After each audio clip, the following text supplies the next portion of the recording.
en sıylı milletimizin algında, tutumlarını algında tutan akıllı adamlarımız yok.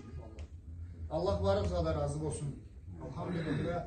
Ben uyandım, vay yüreğim költürüldü, kölüm de költürüldü. Bullay bir akıllı adam olğanda milletimde. Bullay bir akıllı söz aytkanlarına. Allah razı olsun varız kadar. Allah bir de kartlarımız aytkandılar. El birleşti, kral da olur deydi. Birleşmese mal da olur deydi. Bunlar sözdü. Kesiniz bilesiz ama. O sebepten Allah buyursa biz de birleştik.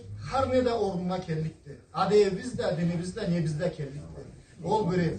İkincisi dinli başı ayrı halidir. Dinli başı adeplikti, namusluktu. Allah subhanahu ve teala Kur'an-ı Kerim'de aytalı mağalı milletin harbarında bilesiz. Ve istiyeti kerti hak değil. Ey Muhammed seni üstünde begaru halin var deydi.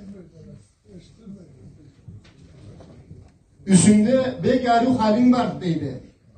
Bizge o ülgütte Muhammed Peygamber Allah'ın sihri salamı anna olsun. Alay mı da? Sonra ata babalarımız bizge ülgütülmünle. Alu halide, iki işte. Dağdasında koşarım bu zatka. Biz bu zatka unutup koyarız. Her işine televizini aldıkla kardeşlerim. Sıylı milletin tamadalarımız, kartlarımız Allah'tan tilerge kerimiz. Dolayısıyla Allah subhanahu ve teala'dan tilesek bol almazlık zatta olur. Bol almazlık zatta olur. Hem de ma bugün mablaga jıyılgan kartla, tamadala, ma bu dinni, ma bu adetni bizge al kelgensiz siz ma kartla tamadalagay tamada sizden kelgen bizge ma bu dinde adet de Allah ömrünüzü uzak etsin. Mablaga bugün kelenme avuşup kalgan kartlarımız vardılar da ketkendiler. Talay bir nasıradık. Allah can detletsin alanında var mı? Vallahi kalay kelgen ese de madarlarına, bolumlarına, bilimlerine göre keltirgenler bizge bu dinni. Alay mıdır? Bu adetini.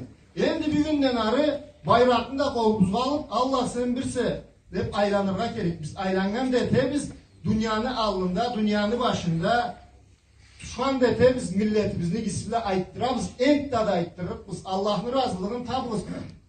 Şöyle şirge suya biz bu madar yoktu. Allah razı olsun.